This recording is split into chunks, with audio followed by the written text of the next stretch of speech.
Yeah,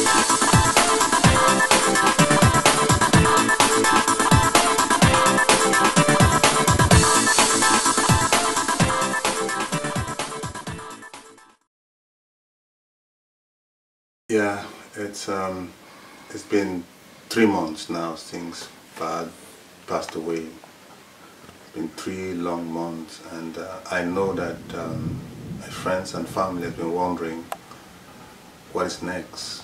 We in the family as well, we're wondering what is next. It's been a very difficult time, but God, I don't know how we did it. We couldn't have done it without you, the friends, the family, everybody in the community.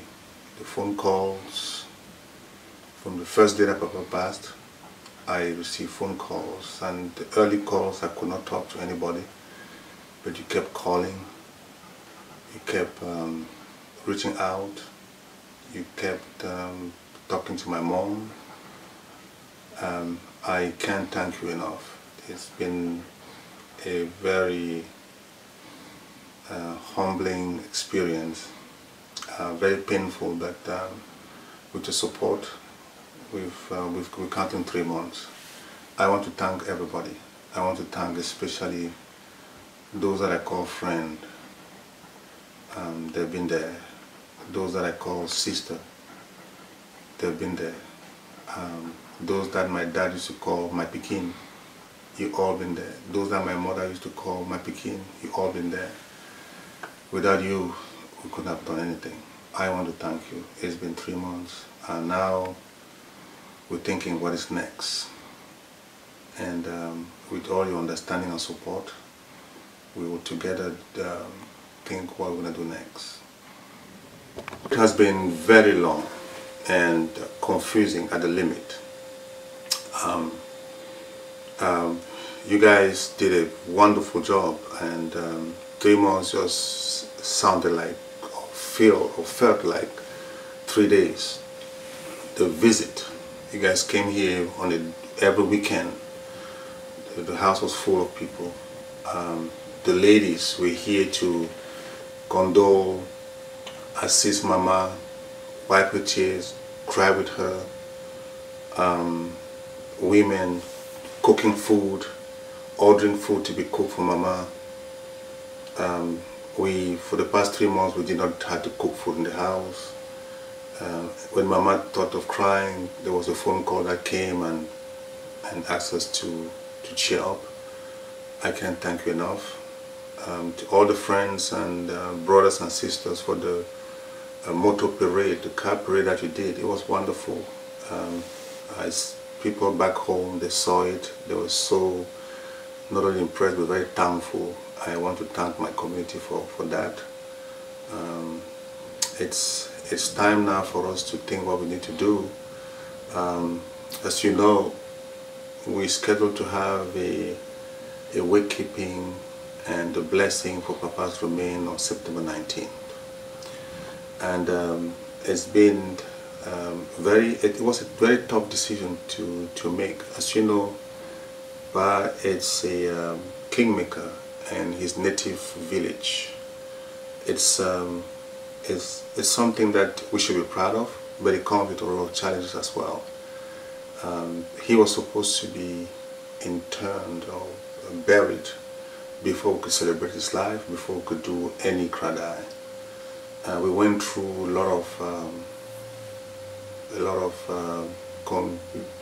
effort to convince the village to allow us to do some semblance of wake-keeping. We thought we could do it, but we got called out again by the village to not do any celebration or open kradai before he's buried. We were ready to see what we can do. If it meant to pay some fine back home, we were ready to do it, to challenge that power. But coupled with the pandemic outside, we thought that when we decided to do it in September, we thought that that decision came in May, we thought that by September things would be better. But the resurgence with the COVID out there, it made us to think, and the the friends that are very close to me has been, every day has been a challenge. We're thinking, what are we going to do? Can we get this going? It's been very, very difficult. With that backdrop, the family sat down with close friends and well-wishers, and we thought also the safety of our community.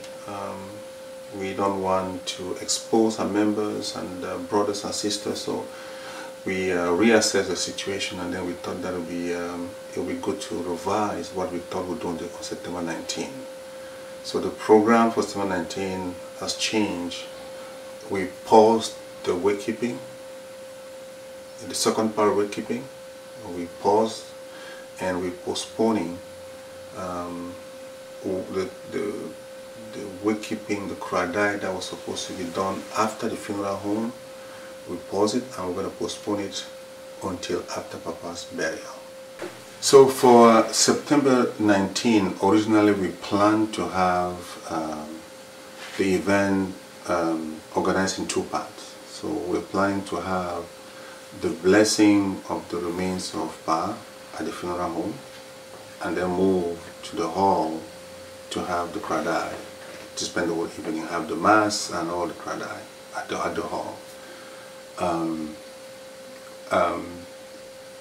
Given that we don't want to put not only our friends and family, but also our own family and the people traveling from outside, we thought that it would be good to postpone the event at the hall until after Papa is buried.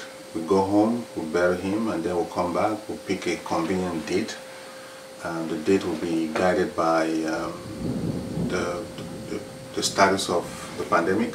We hope that we will do it next year, and I think by next year something will have happened that will allow us to do it. So on September 19th, we're only going to have the priest to go at the funeral home and bless our father, and then we're going to lie Papa in state, most likely closed casket, and we're going to have the traditional gown on the casket, and then we're going to have our brothers, sisters, everybody that Papa called my son, everybody that Papa called my daughter, my Pekin, to come there and pay the last respect. We've talked to the funeral home, and they know how to do it best. They will organize it in a way that it will be, it will stay within the state guidelines, and we can either stay in a car and then come and pay the last respect. So it will be very safe to do that. We thought that it's important for closure to have all the friends and children of my dad and all the friends that Papa know to come and pay the last respect. So that's what's going to happen on September 19. We sincerely want to, again, on behalf of my family, my mom, my sisters, my brother George in Canada, we want to thank everybody for what you've done for us, and you continue to do.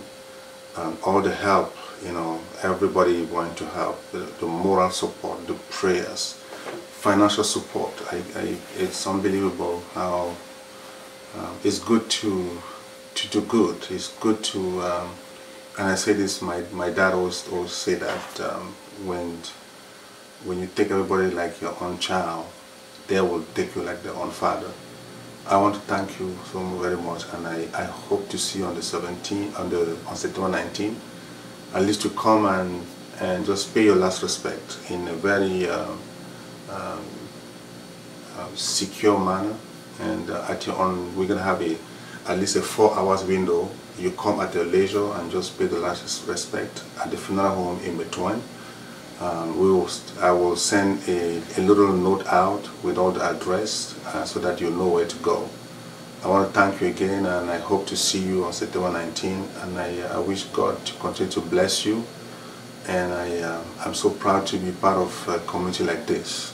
Thank you so very much. I can't call names because it will take us 3 days to call every name, but if you're my friend, if you're a brother to me, if you're a son to Papa, if you're a son or a daughter to Mama, the ladies, unbelievable what the ladies have done. The ladies in Boston, you guys, what you did for my mother is I like what, I thank you so much. So I'll see you on the 19th. Thank you so much.